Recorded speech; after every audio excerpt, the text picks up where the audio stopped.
always knew that we were going to foster. Our house is 25 years old. We moved in 25 years ago, and when it was getting built, we came in and took pictures.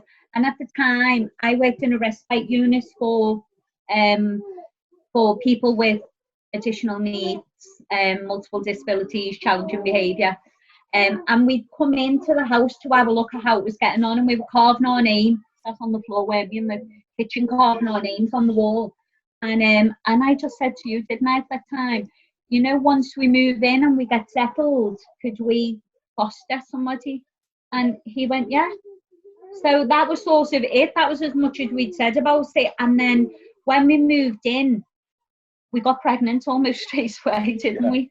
And so then when we had her and she was starting school, we then decided to have another child, didn't we? So then when she was starting school, that lead up to her going back to school was when we decided we've got 2 children, we're not going to plan on any more.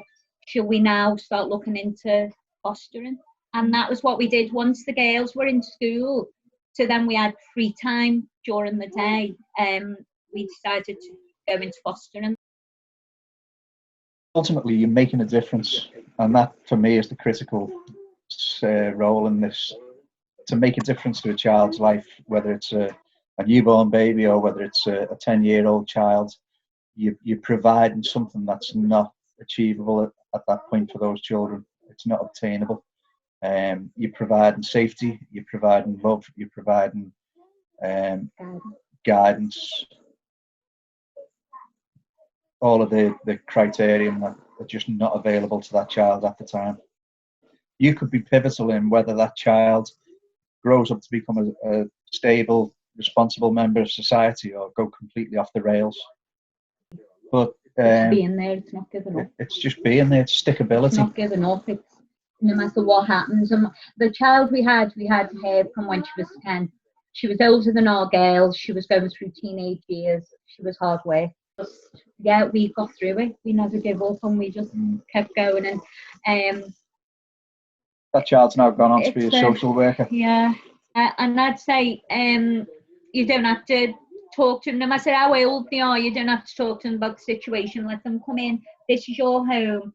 Make them a part of it. Let them know that they can, you know, where everything is. Let them feel at ease.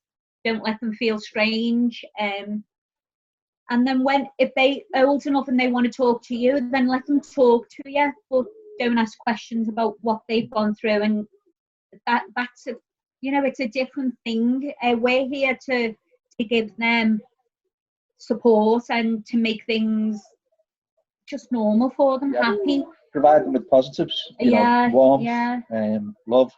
Let them be children, let them play, let them have fun, let them laugh. Give them back to childhood almost. Yeah. Because very often these kids don't have a childhood. Every time a child goes, they take a little bit of your heart with them, don't they? I'm dreading this little 4-month-old going. They take part of you with them. But then it's what you've done for them until they're settled. Yeah, with their forever families. Whether they remember it or not, you're leaving them with a legacy. You're leaving them with something positive.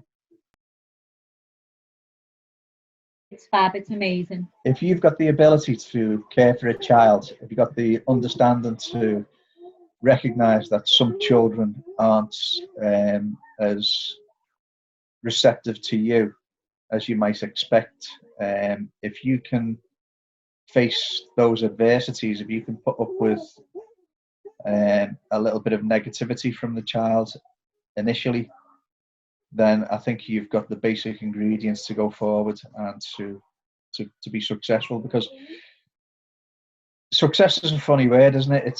We see success in monetary terms, we see success in sports, we see success. Success comes at the end of the term when you've nurtured that child through whatever issues they arrived with, and however much time you have that child in your care for. That's where the success lies, at the end of that tenure, when the child goes off and you see the child achieve in life. That's your success in that. And I think knowing that we've had some kids that have gone on to do well, that for me provides the reward. anyone's going into fostering, it's not always easy. There's a lot of challenges. Go in with your eyes wide open, and if you give it time, just be there for the child, give them time, and as soon as you're rewarded, just in like a child can come and they can give you a hug and they can just say thanks, and you say what for, and they're just like, just thanks, and they don't even really know what for themselves, and that's lovely. The reward for me with this little 4-month-old is every time she smiles.